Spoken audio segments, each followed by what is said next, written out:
c'est une période où il y a beaucoup de rivalité et beaucoup de tennis différents. Oui, Rybakina, c'est le service, un service extraordinaire, une capacité à aller vers l'avant, une fluidité, un timing. Et elle donne l'impression de faire avancer la balle sans effort, qui est fascinant. Sabalenka, c'est un peu la puissance brute, mais elle a montré à Roland Garros notamment qu'elle avait bien plus d'atouts que ça maintenant dans son jeu, notamment en termes de qualité de déplacement et même en utilisant parfois un petit slice pour casser le rythme. Et ça, j'ai été assez surpris. Et puis, on a des joueuses qui, sur gazon, sont magnifiques. Tu parlais de Kvitova qui vient donc de gagner à Berlin son 31e titre. Elle a gagné deux fois à double Wimbledon. vainqueur. Voilà, elle a gagné deux fois à Wimbledon en 2011 et 2014. C'est une gauchère, elle a une puissance extraordinaire, une qualité de frappe incroyable. Il y a aussi dont Bertrand Millière est amoureux. Bon, les deux, hein. Euh, Là, tu sors les deux. Là, tu fais une spéciale dédicace à Bertrand, parce que Kvitova, c'est la même, hein, Ouais, c'est pour Petra Bertrand, et 100%. Carolina.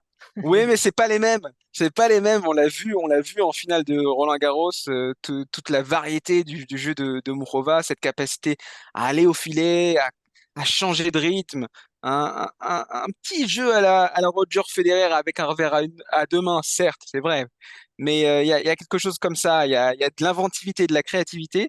Et puis il y a cette Ostapenko que tu citais là, qui est de retour comme il y a 6 ans, j'ai envie de dire, quand elle avait gagné à Roland-Garros. Donc, en fait, il y a beaucoup de prétendantes, mais c'est pas comment dire, j'allais dire du n'importe quoi. Ce qu'on a un Non, peu c'est des reproché, prétendantes voilà, qui ce ont qu'on a déjà un fait peu, leurs preuves. exactement, ce qu'on a un peu reproché au tennis féminin pendant des années, c'est d'être totalement imprévisible et justement de pas avoir de fil conducteur et pas avoir de joueuses auxquelles on pouvait s'identifier. Là, c'est très différent. Je trouve qu'on a une bonne dizaine de joueuses qu'on a envie de suivre et dont on a envie de voir les duels. Et je dois confier que moi, en tout cas, j'ai plus d'attentes sur ce tournoi féminin que sur le tournoi masculin, qui me paraît assez réglé comme du papier à musique. Qu'est-ce que t'en penses, Arnaud? Alors, je vais te suivre globalement, mais je vais un peu nuancer ton propos quand même. Oui, mais j'ai quand même le sentiment, quand on arrive en Grand Chelem, on retrouve quand même toujours, chez les garçons, donc on a cité Djoko Alcaraz, mais chez les filles, tu parlais d'avoir peut-être annoncé un peu trop tôt ce Big Three, mais Swiatek, Sabalenka, Rybakina, elles sont quand même devant, tu vois ce Oui. que je veux dire? Et encore plus en Grand Chelem, parce que c'est à ce moment-là, justement, je crois qu'elles s'affirment encore plus.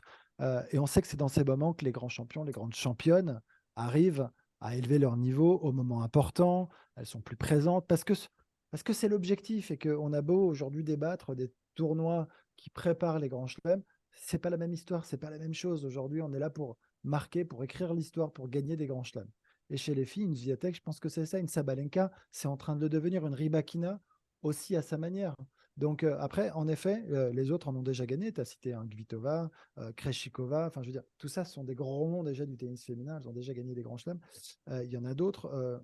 Une Jabber aussi, peut-être très dangereuse. Donc, tu as raison, il y a des styles très variés. Donc, c'est ce qui rend le tennis féminin aujourd'hui très intéressant, parce qu'il y a des oppositions de styles qu'on a Exactement. envie d'aller voir, et ça, c'est génial. Ouais, quand tu mets Sabalenka face à une Jabber, tu as envie de regarder ce match, voir comment Mm. Jabber va réussir justement à déstabiliser un petit peu Sabalenka, qui va essayer de passer en puissance constamment. C'est génial. Donc, tout ça, c'est vrai, je comprends. Après, euh, j'ai l'impression quand même que tu en as deux, trois qui sortent quand même encore du lot. L'écart est peut-être un peu réduit. Voilà. Et Oui. donc, ça laisse plus de place. C'est Mm. c'est- c'est moins marqué, en effet, que chez les hommes. Tu as raison. Donc, il y a plus de place et donc plus de prétendantes, d'outsiders en tout cas, euh, pour aller peut-être aller chercher ce titre.